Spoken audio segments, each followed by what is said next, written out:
আর রাকিব আপনি লিখেছেন, নামাজের সময় কি পাঞ্জাবি বা পায়জামার পকেটের ভিতরে হাত দেওয়া লাগলে নামাজ হবে?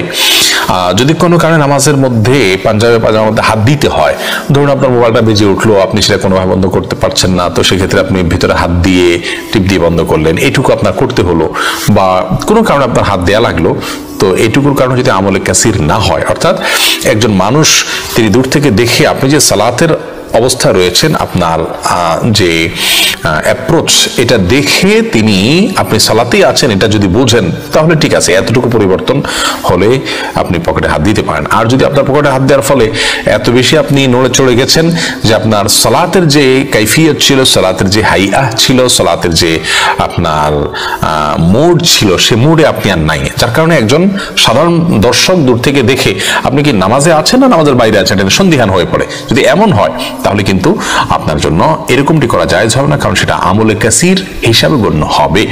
এই বিষয়ে সাবধান থাকতে হবে। বুইয়ান জাকি আপনি লিখেছেন, স্বামী ডিভোর্স দেওয়ার পর তাকে পুনরায় ফিরে পাওয়ার জন্য দোয়া করলে কি দোয়া কবুল হবে? এই দোয়া করা কি জায়েজ হবে?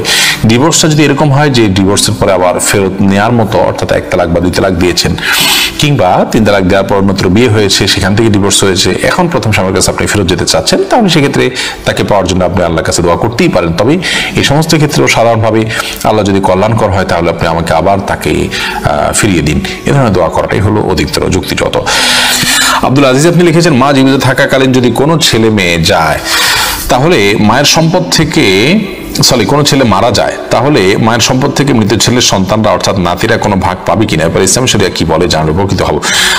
না, নাতিরা সরাসরি ওয়ারিস হিসাবে সম্পদের ভাগ পাবেন না, তবে মা তাদেরকে নাতি হিসাবে তাদের প্রতি আন্তরিকতা, ভালোবাসা, মায়া স্নেহের জায়গা থেকে তাদেরকে কিছু সম্পদ দান করে দেওয়া উচিত এবং এটি জায়েজ।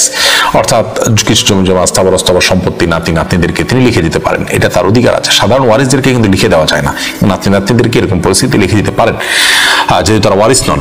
মূলত এখানে বিষয়টা হলো যে মায়ের মৃত্যুর পর তার সন্তান হিসাবে মেয়ে সম্পদের ভাগ পেত বা ছেলে সম্পদের ভাগ পেত। এখন সেই ছেলে মায়ের জীবদ্দশাতে যদি মৃত্যুবরণ করেন তাহলে সেই ছেলে মায়ের সম্পদে ভাগ পায় নাই, তাইলে সন্তানরা তো বাপের কাছ থেকে পাবে, তো বাপ যেটা পায় না সেটা সন্তানরা কিভাবে পায়? এই জন্য মায়ের সম্পদে ছেলে মারা গেলে ছেলের ঘরের সন্তানরা তাদের দাদির সম্পদ থেকে ভাগ পায় না হিস্সা হিসাবে, ওয়ারিস হিসাবে। তবে যেটি বলেছিলাম যে ওসিয়ত তাদের জন্য করা যেতে পারে, জীবদ্দশা তাদেরকে হেবা বা দান করা যেতে পারে এবং তাদের দায়িত্ব পালন করার জন্য উদ্যোগী হবেন, তারা তাদের দায়িত্বের অংশ।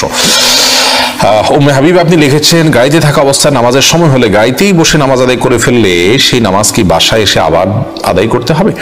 গাড়িতে থাকা অবস্থায় সালাত আদায় কেন করবেন? গাড়ি থামিয়ে আপনি কোথাও নিরাপদ জায়গায় সালাত আদায় করবেন, এমনভাবে মুভমেন্টের প্ল্যান করবেন যেন পথে সালাত নষ্ট না হয়, আপনি যেন কোথাও থেমে বা যাত্রা বিরতি করে সালাত আদায় করতে পারেন কিংবা গন্তব্যে গিয়ে সালাত আদায় করতে পারেন।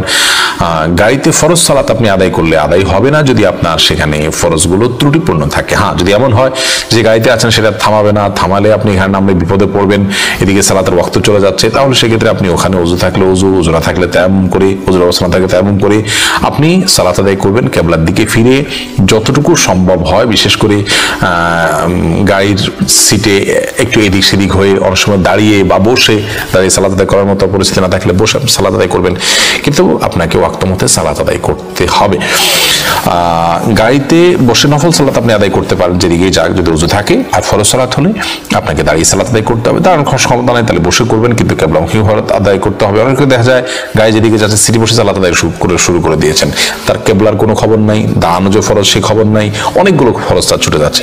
এমনটি করা যাবে না, কারণ আমি নিজেই বাসে এরকম পরিস্থিতির মধ্যে পড়েছি যে বাস থামবে না, হাইওয়েতে আছে, এই মুহূর্তে থামলে বিপদ হতে পারে। তো সেই জায়গা থেকে আমি ওযু করে নিয়েছি, খুব সতর্কতার সাথে সাবধানতার সাথে ওযু করে উঠা যায়, অনেক সময় প্ল্যান করে রাখা যায় যে ওযু রাখলাম যদি গাড়িওয়ালা না থামাবে মনে হয়, তাহলে সেক্ষেত্রে আমি যেটি করেছি যে ওযু আগে থেকে করা ছিল এবং গাড়ির মাঝখানে বসে বসে সালাত আদায় করে নিয়েছি। কখনো কখনো দাঁড়িয়েও সালাত আদায় করা যায়, একটু পড়ে গেলে আপনি আশপাশে ধরলেন, তো এক্ষেত্রে কিবলা নিশ্চিত করার জন্য আপনার চেষ্টা করা যেতে পারে। আল্লাহ আপনাকে সাধ্যের সবটুকু খরচ করেছেন কিনা তার জন্য জিজ্ঞাসাবাদ করবেন, সেটি করলে হবে ইনশাআল্লাহ।